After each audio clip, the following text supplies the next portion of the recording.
Morning to everyone. तो आप लोग कैसे हैं? आई होप कि आप लोग बहुत ही अच्छे होंगे।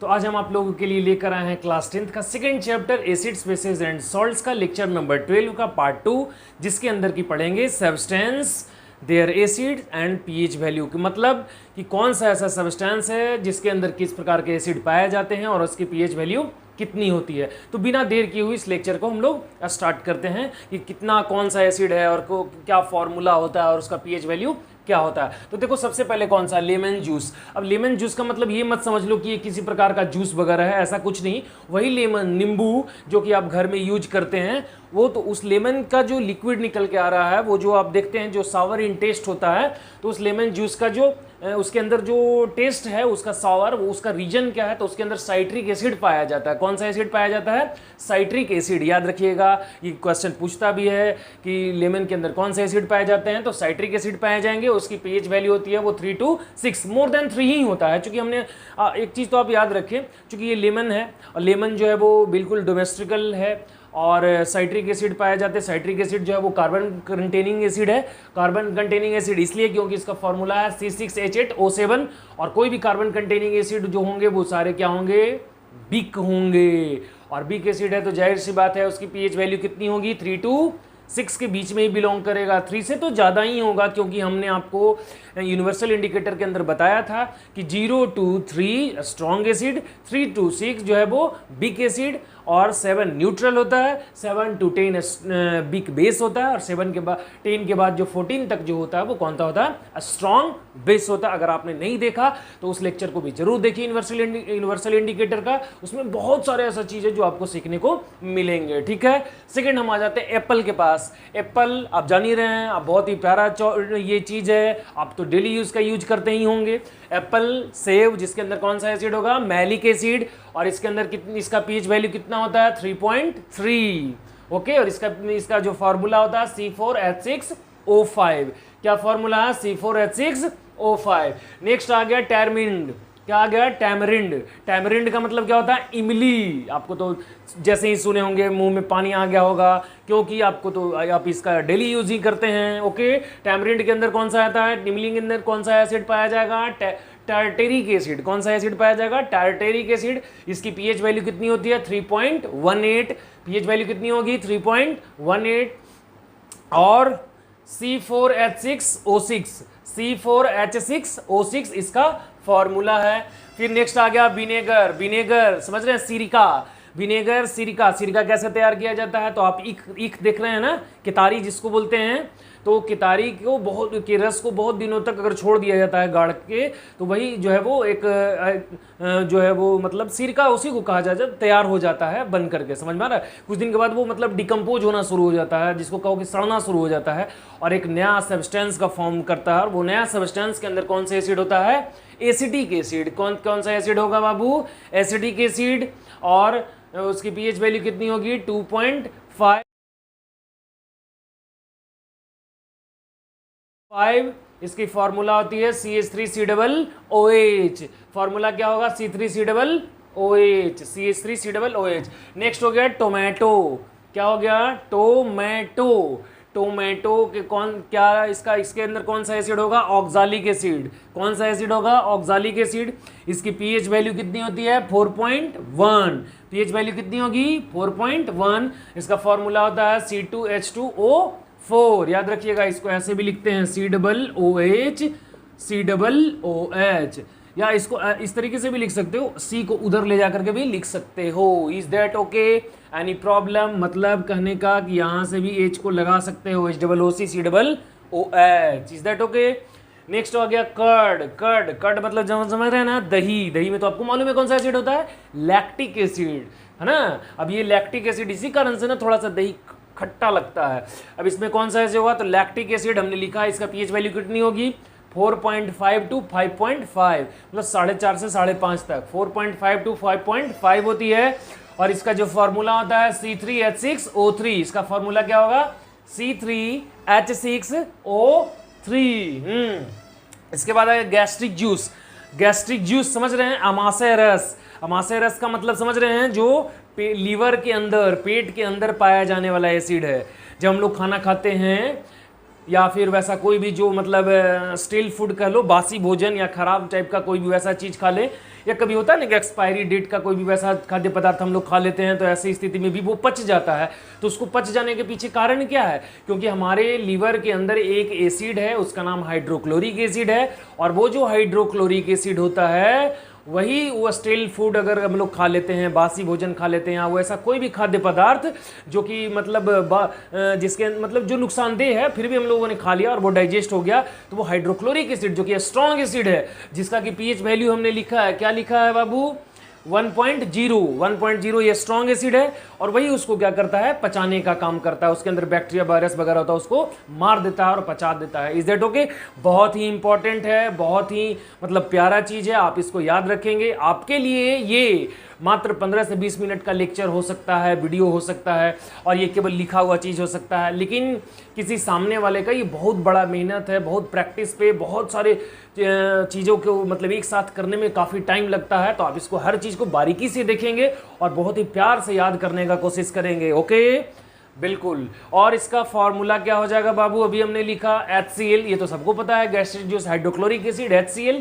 नेक्स्ट हम लोग आ जाते हैं आंवला। कितना प्यारा चीज़ है ये आंवला, जो आप खाते हैं मुरब्बा वगैरह, कैंडी वगैरह है, आंवला। इसके अंदर कौन सा एसिड होगा? Ascorbic acid. इसमें विटामिन सी होता है। आप इसका तो एकदम नेसेसरी यूज करें, क्योंकि हेयर फॉल से रिलेटेड है, आंख से रिलेटेड है, या डाइजेस्टिव सिस्टम से रिलेटेड है, या किसी प्रकार का वैसा कॉन्स्टिपेशन हो, या फिर और भी बहुत सारे ऐसे प्रॉब्लम्स होते हैं बायोलॉजिकल सिस्टम को, वो बिल्कुल मतलब कंप्लीटली मतलब रूट वाइज मतलब बिल्कुल जड़ से ठीक कर देता है। तो आप इसका जरूर यूज करें, ये हमारे तरफ से नसीहत समझें इसको। आंवला, इसके अंदर कौन सा एसिड होता है? Ascorbic acid. इसकी पीएच वैल्यू 3 टू कितना? 4.2। और इसका क्या फॉर्मूला होगा? C6H8O6। ओके, नेक्स्ट कौन सा? एंट अस्टिंग। वही एंट, वही मॉस्क्यूटो, वही बिड़नी जिसको कहा जाता है। मॉस्क्यूटो बिड़नी, मॉस्क्यूटो मतलब मच्छर होता है, वो जो ऐसे जब ऐसे हम लोग को डंक मारता है तो आखिर होता क्या है? क्या होता है ना कि वो स्टिंग जो देख रहे हो उसमें एक एसिड होता है, उसका नाम है फॉर्मिक एसिड। एंट के स्टिंग के अंदर जो होता है वो क्या होता है? Formic acid. वो इंजेक्ट करता है, तो इंजेक्ट करने पर वो एसिड हमारे ब्लड के अंदर ऐसे मांस के अंदर छोड़ देता है। अब उसके कारण क्या होती है? स्वेलिंग होती है वहाँ पर, है ना, थोड़ा सा, और इचिंग, खुजली वगैरह भी होना शुरू हो जाता है। ठीक है, एनी प्रॉब्लम? लेकिन उसमें कौन सा एसिड होगा? Formic acid. यहाँ देखिए कौन सा एसिड? Formic acid. उसकी पीएच वैल्यू कितनी होती है? 3.4। ये भी कम नहीं है, हल्का ही वीक है। ठीक है। बैटरी एसिड, तो अब सबको पता है कि बैटरी के लिए कौन सा यूज करते हैं हम लोग? Sulphuric acid. फॉर्मूला क्या हो जाएगा? H2SO4। इसकी पीएच वैल्यू सबसे कम होती है 0.5, क्योंकि काफी स्ट्रॉन्ग एसिड है। Is that okay? इसके बाद आ गया आपको एसिड रेन। एसिड रेन समझ रहे हैं ना? जब excess amount of carbon dioxide in atmosphere, मतलब बहुत ज़्यादा कार्बन डाइऑक्साइड एटमॉस्फेयर में हो जाती है, और in rainy season, during rainy season जब वाटर मॉलिक्यूल आते हैं, बरसात होती है, तो वो वाटर मॉलिक्यूल और वो कार्बन डाइऑक्साइड आपस में रिएक्ट करके कार्बोनिक एसिड H2CO3 का बनाते हैं, है ना। तो कार्बोनिक एसिड उसके अंदर पाया जाएगा। किसके अंदर? एसिड रेन, अम्लीय वर्षा के अंदर कार्बोनिक एसिड पाया जाएगा। उसका पीएच वैल्यू कितनी होती है? 5.6 होगी, और उसका फॉर्मूला H2CO3 होता है। Is that okay? नेक्स्ट है यूरिन। यूरिन तो आप समझ ही रहे हैं, ये जो है मतलब एक तरीके का वेस्ट मटेरियल है इंसान का, या किसी भी वैसा कोई भी एनिमल्स हो, बर्ड्स हो, सबका यूरिन आप समझ ही रहे हैं। उसके अंदर कौन सा एसिड होता है? यूरिक एसिड होता है। कौन सा एसिड? Uric acid. उसकी पीएच वैल्यू 5.75 है। ये भी बिकी एसिड होता है। इसका फार्मूला C5H4N4O3। बिल्कुल, आप ये सारा फार्मूला, पीएच वैल्यू, ये एसिड और ये सब्सटेंस को बहुत ही अच्छे से याद करेंगे। ये बहुत ही इंपॉर्टेंट है, एक जगह पे मिलना ये मतलब बहुत ही मतलब रेयर होता है। ठीक है, तो आप इसको अच्छे से स्क्रीनशॉट लें। और भी बहुत सारे ऐसे सब्सटेंस हैं जिसको अभी हम आपको बताने वाले हैं, लिखने वाले हैं, जिसके अंदर की क्या है, कुछ बेसिक लेके चलते हैं कि कौन कौन सा ऐसा बेस है। ये तो सारा देखो हमने एसिड लिया है ना, देखो एसिड है और इसका पीएच वैल्यू कोई अभी 7 से ऊपर नहीं गया है, ध्यान दे रहे हो ना, 7 से ऊपर कोई नहीं गया, मतलब सारा का सारा एसिड के अंदर में ही बिलोंग कर रहा। अब हम कुछ न्यूट्रल सब्सटेंस लेंगे जो वाटर रहेगा, उसके बाद कुछ बेसिक लेंगे 2, 4, 5 की संख्या में, और वो सारा को आप मेमोराइज करेंगे और एक अजीब सा आपके अंदर एक कंसेप्ट आ जाएगा, एक एनर्जी आ जाएगी। Is that okay? तो आप इसका स्क्रीनशॉट ले लें। चलिए मिटाते हैं, तो चलो तो ये अब हम जो लिखने वाले हैं वो बेसिक सब्सटेंस के बारे में लिखने वाले हैं। न्यूट्रल तो हम एक ही लेंगे, और वो न्यूट्रल कौन सा लेंगे आपको भी मालूम है। ऐसे बता दें कि वाटर की पीएच वैल्यू कितनी होगी बाबू, बताइए आप। हमने पिछले भी लेक्चर के अंदर ये बताया था, तो वाटर की जो पीएच वैल्यू होती है वो 7 होती है। ये कैलकुलेशन भी हमने किया था, है ना, ठीक है। तो सबसे पहले यहाँ सब्सटेंस के अंदर, फिर एसिड एंड बेस के अंदर, और यहाँ पीएच वैल्यू। तो ये 12 नंबर था, तो यहाँ हम लोग 13 नंबर ले लेंगे। क्या ले लेंगे, वाटर, है ना। और इसके अंदर तो जाहिर सी बात है, क्या एसिड क्या बेस, तो ये तो न्यूट्रल है, और पीएच वैल्यू इसकी 7 है। फॉर्मूला तो आपको भी मालूम है, क्या, H2, है ना। फिर उसके बाद ये कुछ सब्सटेंस आपके सामने है, जैसे सी वाटर। तो सी वाटर ये थोड़ा सॉल्टी, लेकिन सॉल्टी इसको लेकर के इसलिए चलते हैं क्योंकि इसके अंदर सॉल्ट बहुत होता है, ठीक है। लेकिन कैरेक्टर जो होता है वो इसका बेसिक होता है, और इसकी पीएच वैल्यू 8.5 के आसपास में होता है, और इसका भी फॉर्मूला H2 ही होगा, इज दैट ओके। फिर है बेकिंग सोडा। बेकिंग सोडा आपको भी मालूम है, उसके अंदर उसका जो कैरेक्टर होगा वो बेस होगा, और वो बाइकार्बोनेट उसके अंदर होगी, उसकी पीएच वैल्यू 9 होती है। Formula NaHCO3, sodium bicarbonate, sodium hydrogen carbonate, कुछ भी कह लो, बेकिंग सोडा। उसके बाद एक और basic substance soppy water. Soppy water मतलब कि जिसके अंदर सॉप सॉल्यूशन हो या डिटर्जेंट का सॉल्यूशन हो, तो सॉपी वाटर का सोडियम हाइड्रोक्साइड उसके अंदर पाया जाएगा। उसके अंदर कौन सा बेस पाया जाएगा, सोडियम हाइड्रोक्साइड। उसकी पीएच वैल्यू कितनी होती है, 12 होती है। फॉर्मूला C17H35COONA, इसका नाम है सोडियम अस्टार्ट्रेट। क्या नाम है, सोडियम अस्टार्ट्रेट। नेक्स्ट हम लोग ब्लड समझ रहे हो, ब्लड, खून। इसका भी कैरेक्टर बेसिक होता है, इसके अंदर भी बेस पाया जाता है। कौन सा, बाइकार्बोनेट ही पाया जाएगा। पीएच वैल्यू 7.35 होती है। Formula HCO3, is that okay.